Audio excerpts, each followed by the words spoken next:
سورہ نوح کی آیت نمبر 21، سورہ نوح کا دوسرا رکوع اور 29ویں پارے کا 10واں رکوع۔ اللہ رب العالمین نے ارشاد فرمایا، قال نوح رب انہم عصونی، نوح نے عرض کی اے میرے رب انہوں نے میری نافرمانی کی اور میں نے جو ایمان اور استغفار کا حکم دیا تھا اس کو انہوں نے نہ مانا۔ واتبعوا من لم يزده ماله وولده الا خسارا، اور ایسے کے پیچھے ہو لیے جسے اس کے مال اور اولاد نے نقصان ہی بڑھایا۔ ان میں جو عوام ہیں، غریب لوگ ہیں، چھوٹے لوگ ہیں، وہ مالداروں اور سرداروں کے پیچھے چل پڑے۔ جو سردار مالدار سرکش ہیں، جو مال اور اولاد کی کثرت رکھتے ہیں، ان کے پیچھے یہ چل پڑے، ان کے تابع ہو گئے، غور و فکر نہ کیا، آنکھیں بند کر کے ان کی بات ماننے لگے۔ حالانکہ یہ مالدار لوگ اور صاحب اولاد لوگ وہ ہیں کہ مال اور اولاد کے ملنے کے بعد یہ دین کی طرف مائل نہ ہوئے بلکہ غرور مال میں مست ہو گئے اور کفر میں اور سرکشی میں اور آگے بڑھ گئے۔ وَمَكَرُوا مَكْرًا كُبَّارًا، اور بہت بڑا داؤ کھیلے، یعنی ان مالداروں نے، سرداروں نے میرے خلاف بہت مکر و فریب کیے۔ ان لوگوں نے حضرت نوح علیہ السلام کی تکذیب کی، حضرت نوح علیہ السلام کو، نوح علیہ السلام کے ماننے والوں کو تکلیفیں پہنچائیں۔ وقالو، اور وہ بولے، یعنی وہ کفار، سردار، مالدار، غریب عوام سے بولے، لا تذرن آلہتکم، ہرگز اپنے خداؤں کو نہ چھوڑنا، یعنی ان کی پوجا تم ترک نہ کرنا۔ ولا تذرن ودا ولا سواعا، اور ہرگز نہ چھوڑنا ود کو اور سواع کو۔ ولا یغوث، اور یغوث کو نہ چھوڑنا، ویعوق، اور یعوق کو نہ چھوڑنا، ونصر، اور نصر کو نہ چھوڑنا۔ یہ ان کے بتوں کے نام ہیں جنہیں وہ پوجتے تھے۔ بت تو ان کے بہت سارے تھے مگر یہ 5 ان کے نزدیک بڑی عظمت والے تھے۔ ود تو مرد کی صورت پر تھا اور سواع عورت کی صورت پر، یغوث شیر کی شکل اور یعوق گھوڑے کی شکل، اور نصر یہ کرگس کی شکل تھی، گدھ کی شکل تھی۔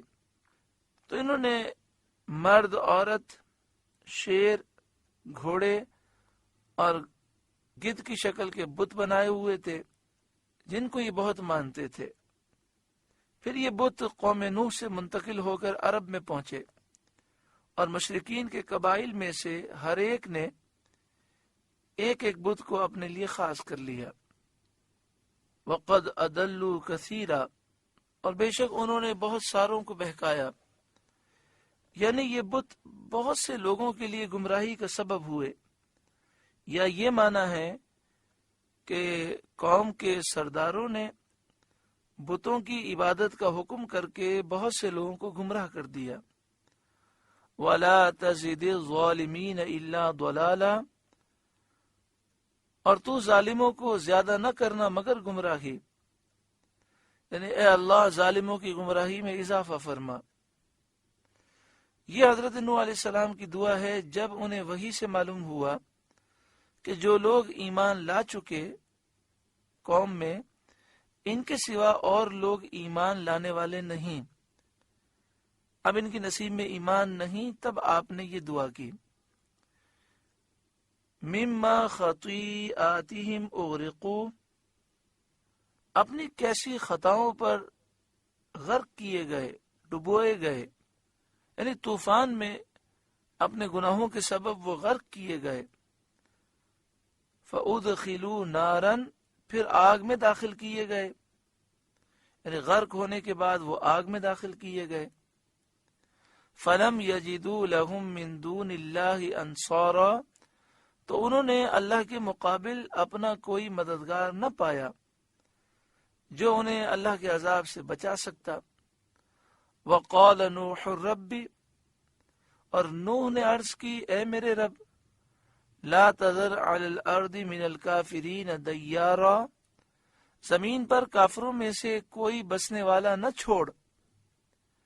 انک ان تذرہم یضلوا عبادک،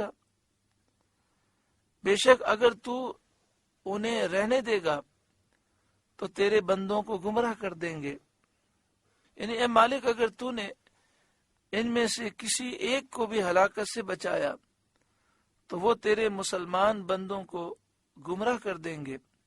وَلَا يَلِدُوا إِلَّا فَاجِرًا كَفَّارًا، اور ان کی اولاد ہوگی تو وہ بھی بدکار، بڑی ناشکری ہوگی۔